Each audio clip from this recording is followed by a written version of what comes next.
This is Consumers Energy Company versus Storm and Lake Michigan Credit Union, and you may proceed. Yeah, good morning, Your Honors. Aaron Boris on behalf of Consumers Energy Company. I'll start by saying you gave me kind of a tough act to follow, but I'll do my best. So, Where's all your fans? yeah, I'm standing room only for us, I guess. So, and I will try to reserve 2 minutes of time. I realize it's a short argument, though. So, really, what this case boils down to, this appeal, it's a critical jurisdictional question that's based on the plain language interpretation of the Uniform Condemnation Procedures Act. And the Court of Appeals got this interpretation wrong because it improperly applied the consistent usage canon to two different provisions in the Act without really looking at the grammatical functions that the two similar terms used, but in those different provisions. The Court of Appeals' incorrect interpretation ends up being, contrary to the plain language of the statute. It does not harmonize all of the statutory provisions in the UCPA, and it also results in this inconsistent process that undermines the statutory scheme and really puts an impediment in the way of agencies acquiring efficiently and quickly property necessary for important public projects. The company's interpretation, on the other hand, that does comport with the plain language of the statute. It harmonizes all of the provisions as we've laid out in the briefs of the UCPA. It applies all of the appropriate tenets of statutory construction, and it results in a process that is consistent in that it applies all of the protections that the UCPA provides for the public and the agency on the one hand, while at the same time preserving all of the protections that the UCPA provides for the property owner throughout that process.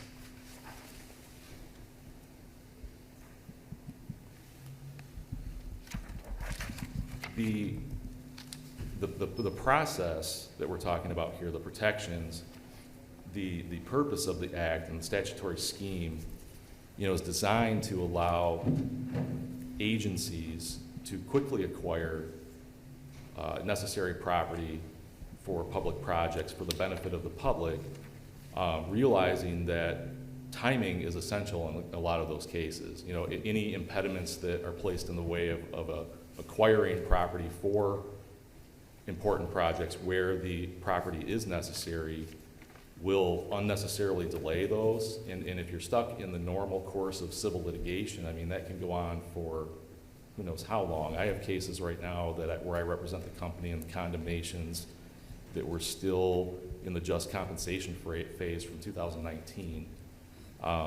These public projects, like the project here, which involves a critical piece of electric infrastructure, all the while we don't have the appropriate rights to maintain that infrastructure in a way that's safe and reliable for the public. Yet until we get those rights, there are safety and reliability issues. That's why those rights need to be resolved quickly.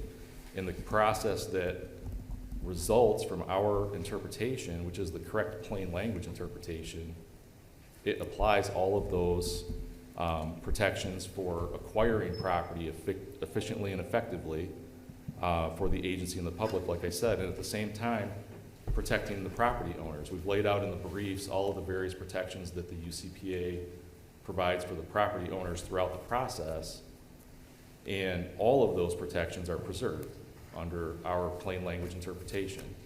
On the other hand, the Court of Appeals interpretation, while preserving all of the property owner protections, it throws this impediment in the way of an extra appeal by leave process only in those cases where a trial court erroneously finds that there is no public necessity for the acquisition of property rights when in fact there is public necessity. It throws a several-month process. I think I was looking on the Court of Appeals website, for example, where they're talking about the appellate process in general and how it's estimated around 6 months to go through the appeal by leave process on average. So you're looking at an additional 6 months thrown into the process through the Court of Appeals' incorrect interpretation for correcting an erroneous trial court order that found there was no necessity. And that just, so we're asking the court to vacate the Court of Appeals opinion on that main jurisdictional question, remand it to the Court of Appeals for a ruling on the merits. And if the court agrees with that interpretation and does vacate the order, the remaining two issues that the court asked us to supplementally brief are either moot or not ripe. The second issue, which is another jurisdictional question, Counsel, let me just interrupt before Yes. we move on for the first issue. Can you just help me understand this process a little bit better? I dealt with a few of these cases as a lawyer and a judge, but not that many. As I understand it, the determination of necessity is in essence a summary type proceeding within the larger proceeding. Would that be an accurate way to describe it?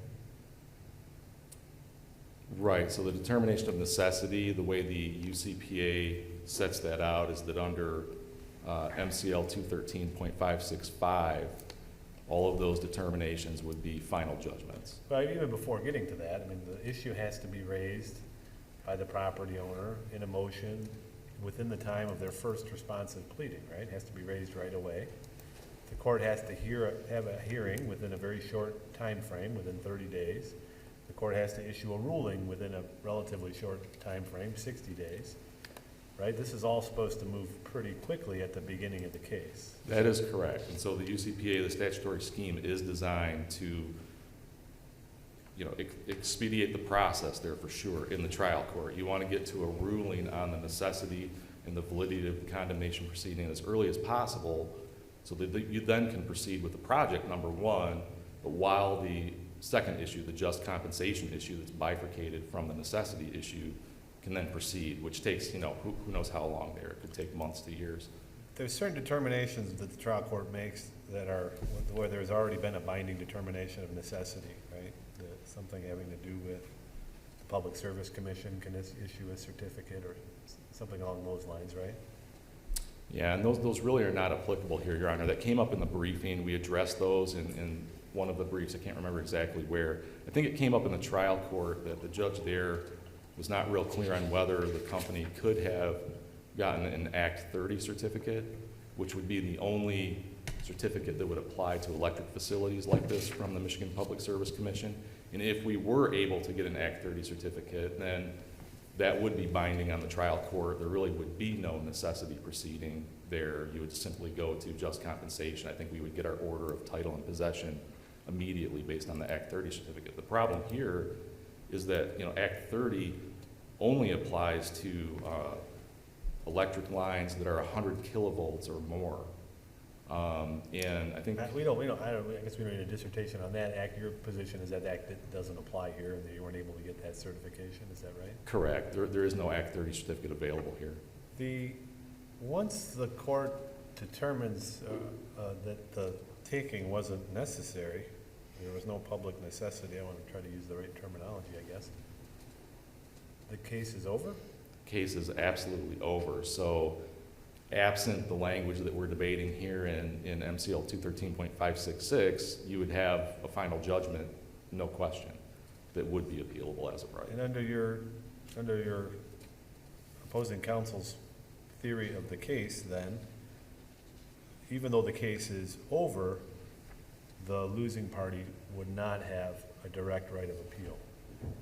That's the opposing side's argument, which we argue is contrary to the plain language of the statute. That strikes me, and I'll ask your opposing counsel the same question, as a highly unusual state of affairs.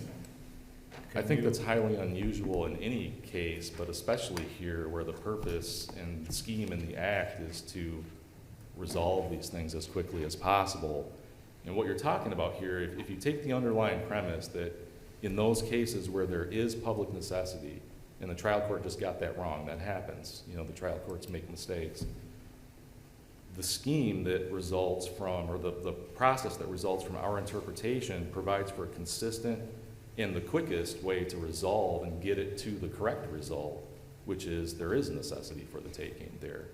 Under your theory of how the statute works, just so I'm trying to understand how it is on both sides, the property owner, if they lose at the necessity hearing, they could only appeal by leave, correct? Correct, the plain language. Nobody's disputing that plain language in the statute.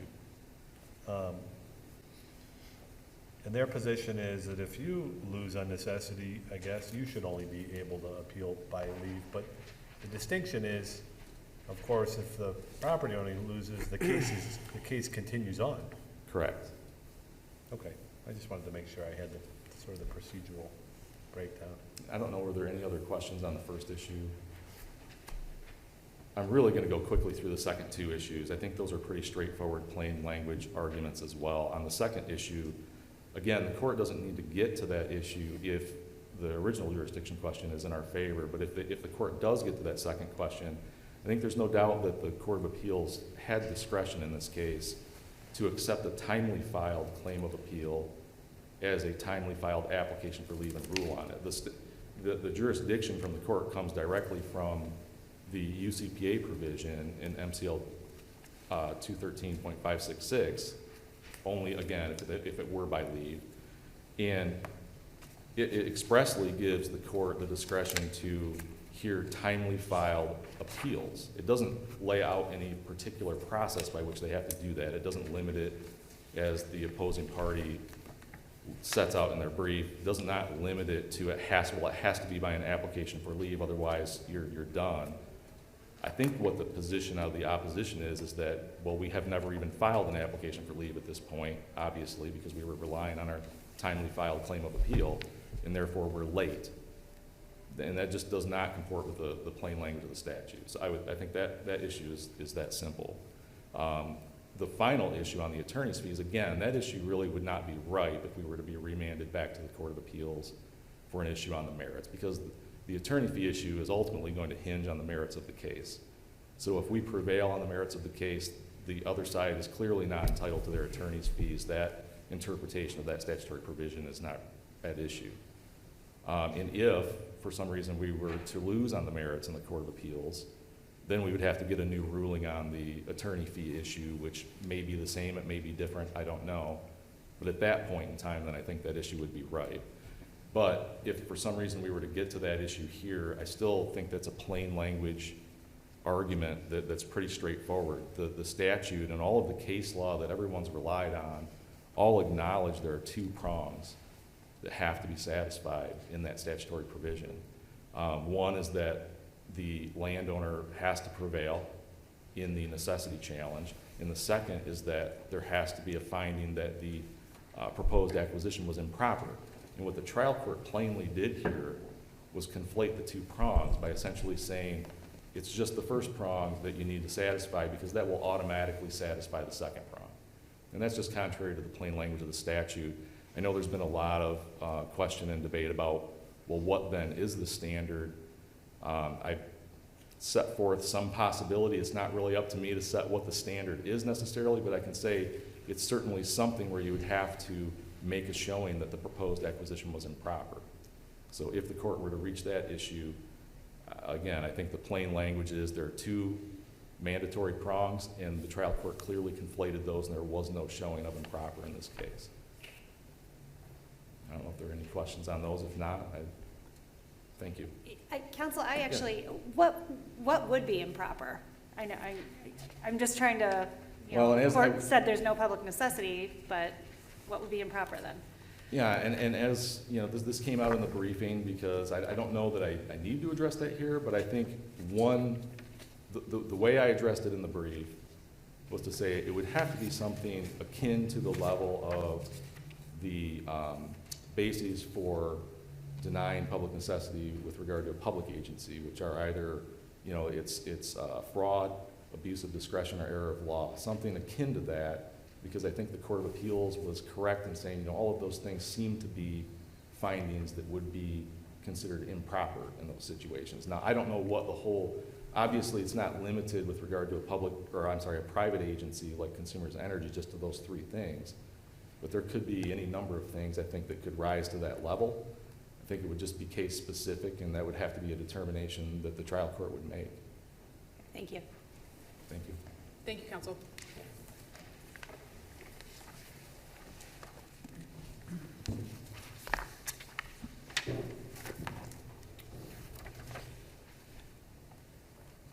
Good afternoon, Your Honors. I think it's 12:01. Steve Van Stemfort on behalf of Brian and Aaron Storm. I really do think that all of the issues in this particular appeal can be resolved on the plain language of the statute. And I do agree, Your Honor, and I'll address the oddities of this statute because there are some oddities. But with respect to the attorney's fees issue, really the question there is what does the term improper mean? And there's only been one plain meaning definition that's been offered by anybody.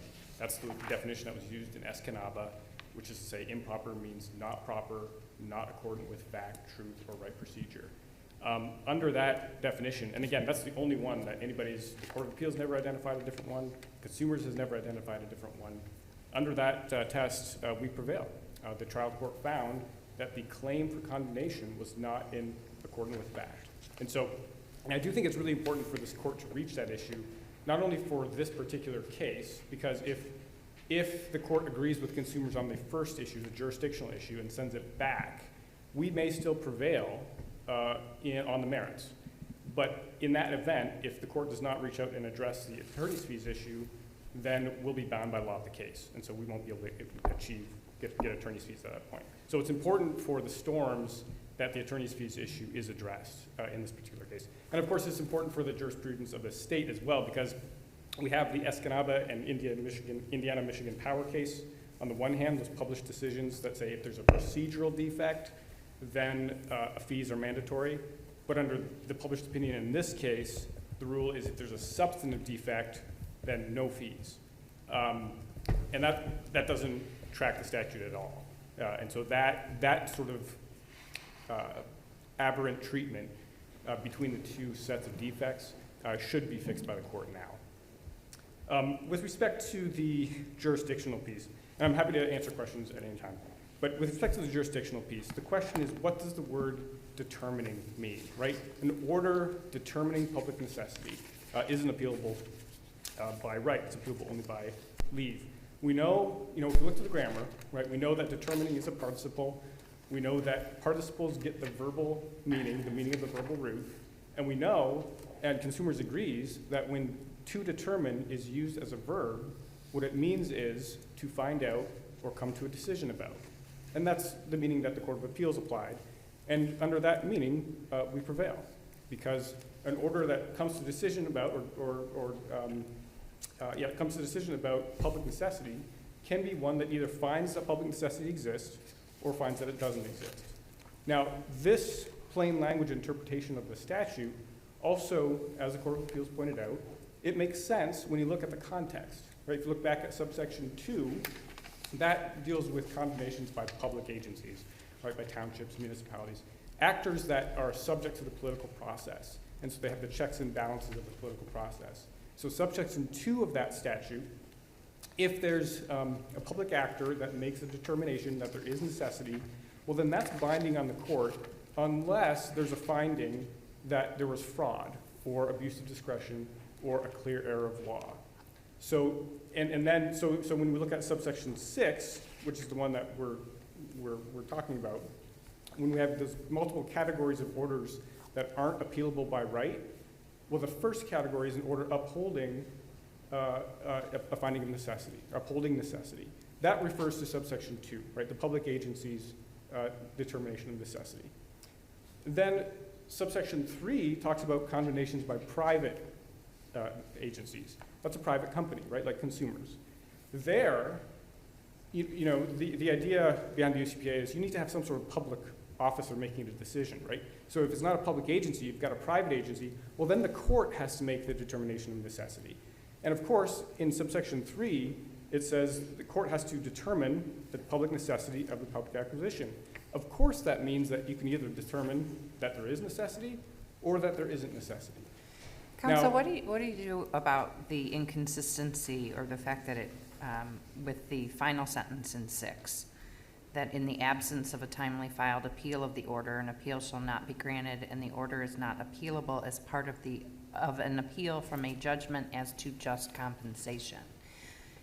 If there's a determination, I mean, you only get to that if there is in fact a necessity, right? The case is over if not. So 2 responses to that. Number 1, you can have, as Consumers pointed out in his brief, you can have a trial court order that grants in part and denies in part a motion to review necessity. So you could have a scenario where the private agency says, look, we think there's necessity, and the trial court says, yeah, there's necessity with respect to this part of the project, but not with respect to that part of the project. So and then of course it'll proceed to a just compensation analysis, and you'll get a final order at the end of the day. So that's answer number one. In other words, it cuts both ways. And then number two, what that last sentence really has to do, it deals with the scenario where you have two final judgments, right? Because under subsection 5, the court's determination of the motion to review necessity is a final judgment. So you have the court's ruling, and that's a final judgment, and that's appealable by leave. And then to the extent that the landowner loses, it goes down through the just compensation, and there's another final judgment. Well, ordinarily the rule is that final judgment, if you appeal it, you can, everything else merges into the final judgment. So you can, ordinarily the rule is that appeal from that final judgment would be able to appeal everything else, including that prior order on the motion to review necessity. And so what the last part of subsection 6 does is it says, look, when you have that scenario, you can't reach back and appeal that denial of necessity through appealing just a just compensation order. And of course, you only need to address the situation where you have multiple final orders. So that's why that's there. And that only makes sense if you have a partial finding of necessity and a partial finding of no necessity? No, so that point is, it can happen to, it can happen where the condemning agency wants to appeal, if for example, the court denies in part, or but grants in part the motion of necessity, it would still proceed to a just compensation, right? The last point I made, though, is that really the reason that it talks about the order is not appealable as part of the appeal from a judgment as a just compensation is because that's the only scenario where you have two final orders in the same case. And so you don't have to address, you know, the flip side of that coin, because there's only going to be one final order. And that brings up, Justice Viviani, your point about how kind of strange this seems, right? How can you have a statute that takes away a claim of appeal from a final judgment? But that's what it does, and that it does it both ways. So the landowner has no claim of appeal from an order that finds that there is necessity, right? Because you can't appeal it by right when it happens, but then you can't go back later and swoop it into your appeal from the final judgment either. But that sort of makes sense if you think of it as a summary proceeding, right? So as I went through all the aspects of this, you know, if it's an ongoing proceeding, and the property owner loses on necessity, then they can only appeal by by leave. And so the bar is higher at that point, right? Because the case is progressing. The appellate court might decline review of that issue, and then that issue just goes away, right? It's not in the case anymore. I think you agree that's how it's set up on if there's a finding of necessity, right? Yeah, exactly. But on the other side, I'm having trouble, you know, I'm trying to think why.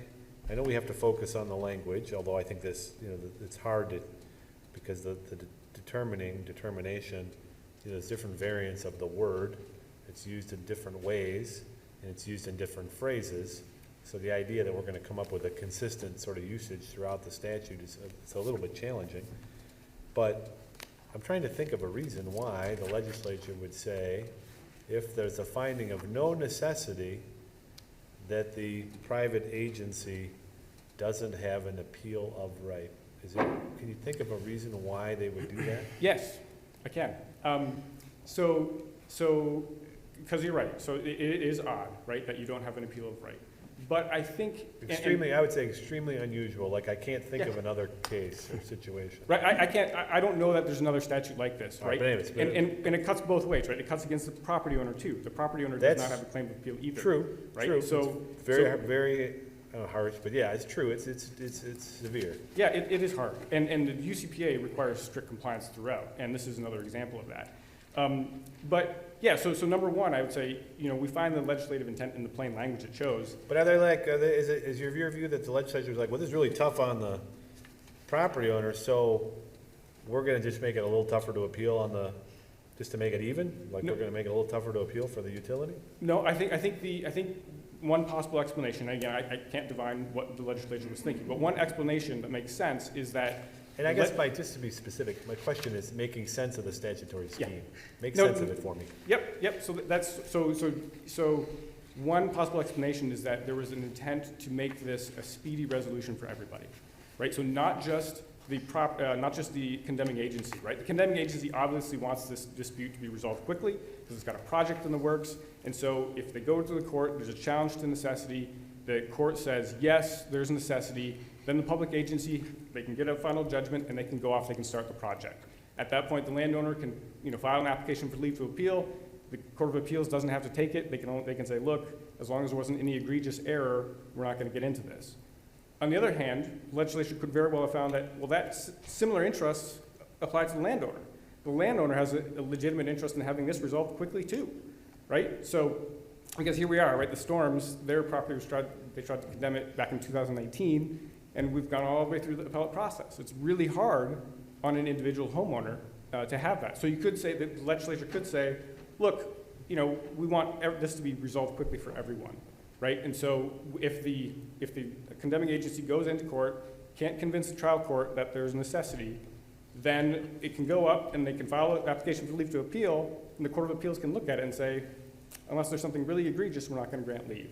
So I think there's Isn't the problem with your rationale? You were saying they wanted it to end quickly, so what they did was they set it up so it might end quickly? Might not? Well, I mean, they could They have. just have a chance, they just have Well, they could have said no appeals at all, ever. Trial court gets to make the final decision. I mean, they could have done that. That would be very, very strict, right? So I think this is the escape hatch. But I think, Just seems like an odd remedy, if that's what they're getting at.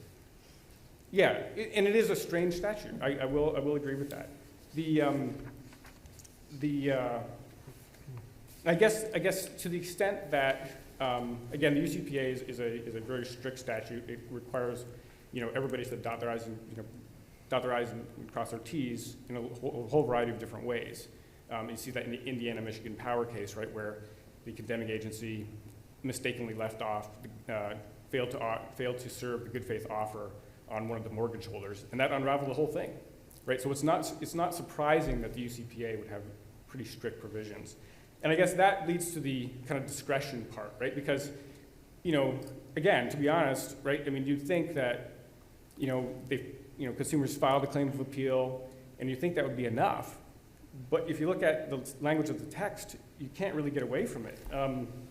It says, and this is subsection 6 of 213.56, the order is appealable only by leave pursuant to the general court rules. And that's not what happened here. Whether we, would like to have the Court of Appeals be able to exercise discretion or not, the statute is pretty clear. It says you can only appeal by leave, and you can only do that pursuant to the general court rules. It doesn't allow the Court of Appeals to say, well, there was a claim of appeal that was filed, and so we're just going to kind of construe it as if it was an application for leave, because it's not. It's not an application for leave under the court rules. Now, is that pretty harsh? Is that pretty strict? Yeah, it is. But that's the UCPA. I mean, that's the plain language. Now we're down to they put the wrong words on the caption? They filed it within the time frame. It's the same idea, concept? Well, it's like I said, it's a difficult thing, right? I mean, But that doesn't have anything to do with speed, because they timely filed it if the Court of Appeals could receive it as an application instead of a claim of appeal, right? Right. So I'm not saying that there's a policy benefit to reading the language our way. I'm just saying that that's what the language says, right? Whether that's good as a matter of policy or not, that's what the legislature chose. And, for better or for worse, I mean, everybody's stuck with that, the property owners as well, right? Property owners who file a claim of appeal mistakenly, I think, are out of luck under the plain language of the statute. So again, this is one of those things that cuts both ways. And again, it's a strict statute, but it was intended to be that way, and it has always been that way. Your Honor, I can address the attorney's fees issue as well. Obviously, that's something that's important to our particular clients, but we think it's also important for the jurisprudence of the state, given the conflicting precedential opinions below. Yeah, if you could, because that's something I'm dealing with, so if you could. And if I could just add to that, can you circle back to why you said that needs to be decided by us in this case and not sent back? Because you mentioned that before, and I missed the point. Yeah, there. Thank sure. So as the case stands right now, we have the Escanaba case and the Indiana-Michigan Power case. Those are, obviously published decisions, and they stand for the proposition that a procedural defect, no matter how minor or inadvertent, that, and if the trial court finds that there's a procedural defect, then that is an improper condemnation attempt, under which fees are mandatory. So if there's a procedural defect, then fees are mandatory. But under this case, and which is again a published binding opinion on the lower courts, if there's a substantive defect, then it's not improper. And one of the real problems here is that the Court of Appeals never explained, well, what is improper? And that goes to your question, Justice Welch. I mean, there's no workable standard here. If improper doesn't mean the plain language, which Escanaba articulated, then I'm not sure where we go, right? Do we go to a kind of a bad faith standard, a fraud standard? But that's clearly not in the statute. And why would that apply only to substantively defective condemnation claims, not procedurally defective condemnation claims? And so that state of play right now is very confusing, and I think it's inconsistent. So what would you have the court do? Well, I would have the court say that the term improper means what it said in Escanaba, I see. and resolve it that way, because I think that's the only plain meaning that anybody's ever been able to point to, that the term improper means not proper, not accordant with fact, truth, or right procedure. And so that would clearly be the case here, because the trial court made the finding that the claim for condemnation was not accordant with fact, right? So consumers claimed, we have the necessity to condemn this particular property. The trial court said, no, I don't think that's accurate. You didn't prove your burden, and that would be not in accordance with fact. So that would be an improper attempt at condemnation. And counsel, I'm curious your thoughts, but does that include appellate fees? Your Honor, of course it does. As an appellate attorney, yes. Thank you. Thank you, counsel. Thank you. You have 28 seconds. I'll make this quick. Hopefully I can speak slow enough, make you understand it. Just a couple things. The one question the issue on the verbal definition and our agreement with their verbal definition, that's not the case. Our definition of to fix conclusively and authoritatively is also a verbal definition. That's just the verbal definition that should apply in the noun phrase context where it's being used to describe the object. That's our point there. So we're not agreeing with that. And then on the fact issue, sorry. Can I finish You may that finish. point? Go ahead. So just on the attorney's fees, I think if you follow their definition of not in accordance with fact, I'm finding it hard to understand where it would not be improper in a case where you lost a necessity challenge. I just struggle with that. I don't think there's any explanation there about that. I think the Escanaba court focused on one portion of that definition to fit their specific issue in their case, which was the procedural issue, and didn't really elaborate on the remainder of their dictionary definition. But when you apply the factual issue or the factual portion of that definition that opposing counsel does, you end up with a case where there's really no distinction between winning on necessity and improper. It just all blends together. Thank you. Thank you, counsel. The case will be submitted.